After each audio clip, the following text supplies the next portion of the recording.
Taniwa ni mga kinabuan sa kaso nga gipatay nga batanon ang Malacañang nangayog update sa dagan sa kaso. Sobre nagtigom kaganiha mga opisyales sa NBI ug PNP kabahin nini si Nico Serino sa report. Human gimando sa Lapu-Lapu Prosecutor's Office ang pag-release sa 17 anyos nga batanon nangayo og update ang mga opisyales sa kauluhan. Kini ang gibutyag ni PRO7 Regional Director Dibold Sinas atul sa gitambungan niya nga meeting kaganihang buntag nga gipatawag sa Presidential Anti-Corruption Commission. Matod ni Sinas, may gipatrabaho ang Malacañang butang nga ilang gituman. The President has instruction to us to meet the prosecutor of the Silawan case and to discuss further because of his further instruction. Gi-update ni Sinas ang ubang regional directors ug si PACC Chairman Dante Jimenez sa dagan sa investigasyon.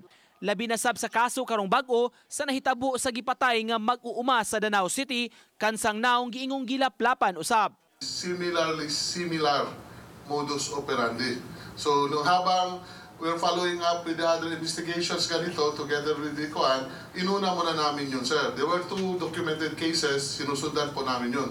Nung positive na kami na hindi siya based sa documents, so we dropped them. Then at the time, the NBI already declared na nahuli na nila yung... Nakugang si Jimenez pagkadungog sa nahaunang kaso sa Danao. Mimando siya sa NBI ug PNP mag-alayon alang sa kasulbaran sa kaso. Mag-unite kayo.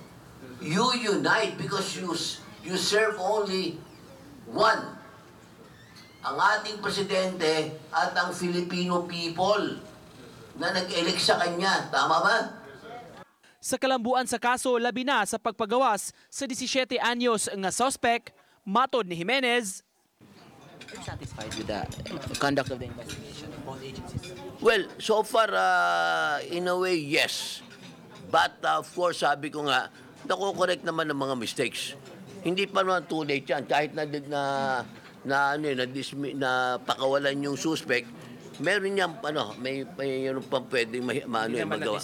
Hindi naman na-dismiss. personal nga nagtigom pagkahuman sila si Sinas ug NBI Assistant Regional Director Dominador si Mafranca.